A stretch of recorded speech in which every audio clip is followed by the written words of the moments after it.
और एक नया टॉपिक, एक नया चीज़ आपको पढ़ने को मिलेगी। ठीक है, शुरू करते हैं। The subtle art of elevation. Elevation समझते हैं, ट्रिग्नोमेट्री भी आपने एलिवेशन पढ़ा होगा, है ना, ऊपर नीचे एक्सेट्रा एक्सेट्रा। एलिवेशन का एक और मतलब होता है, एनीवन नोज द मतलब ऑफ एलिवेशन? एक एलिवेशन और मतलब होता है, एनीवन? हाँ भाई जल्दी बताइए।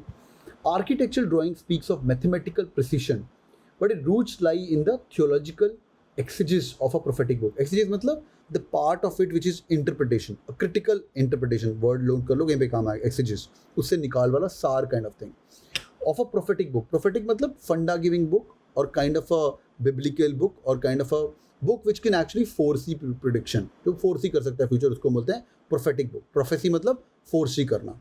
कितना थियोलॉजिकल मतलब भगवान पे भी लाइए, मैथमेटिकल प्रिसीजन तो है। If you can see that it's typical building दिखाई हुई है, काफ़ी मैथमेटिकल प्रिसीजन इसके पीछे लगेगा। Based on this, it typically looks like, I was in Poland for a few months back, looks like a Polish or a very very European kind of thing where I can so imagine यहाँ पे इनकी सीढ़ियाँ होगी, with सीढ़ियाँ go one by one here, ठीक है। तो वो बोल रहा है मैथमेटिकल प्रिसीजन होता है, बहुत बढ़िया। एलिवेशन दूसरा क्या होता है? घर का फ्रंट, इसको हम कभी कभी फसाड भी बोलते हैं। Facade is the front, FACAD। Facade word भी काफ़ी बार स्नैप में आ चुका है, स्नैप में अभी सब जा चुके हैं, पर आपको काम आएगा। ठीक है, आगे देखते हैं। Carl Kinchila is a lecturer at the University of Aberdeen. He is a medieval art and architecture historian with an interest in cultural history and heritage.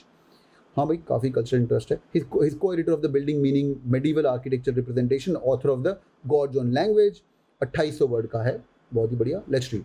Years ago, my professor would make an architectural history student prepare for seminars by pinning large sheets of paper to the notice board. वो क्या करता था भाई? Large बड़ी बड़ी शीटें notice board के ऊपर लगा देता था। ठीक है, बड़ी बड़ी शीटें नोटिस बोर्ड के ऊपर। Each had finely printed plans and elevations on them. उसके ऊपर काफ़ी लोगों के एलिवेशन थे, मतलब घरों के दरवाजे, front view of the building etcetera थे।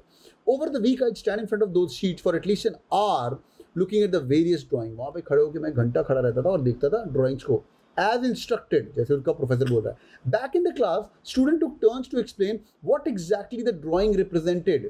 आगे, determine the building's appearance from the drawings alone, describing how the person would move inside. बाहर का आर्किटेक्चर देख के आप गैस करना शुरू करते हो कि भाई बंदा अंदर मूव कैसे करता होगा।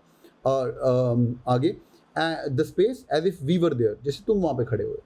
Those well spent hours were among my favorite during my degree. The language of the drawing was catalyst to my imagination. Catalyst, that chingari, that starter point, right? That initiation point, which actually speeds up the entire reaction, creating words beyond what the words could ever do. तो उसकी imagination से काफ़ी बढ़ना शुरू हो गया। ठीक है, आगे उसने डिटेल्स दिए। In the learning about this language, I realized that we knew remarkably little about how they developed. Fully formed in 13th century, no single drawing can be linked to a specific building project until the century's end.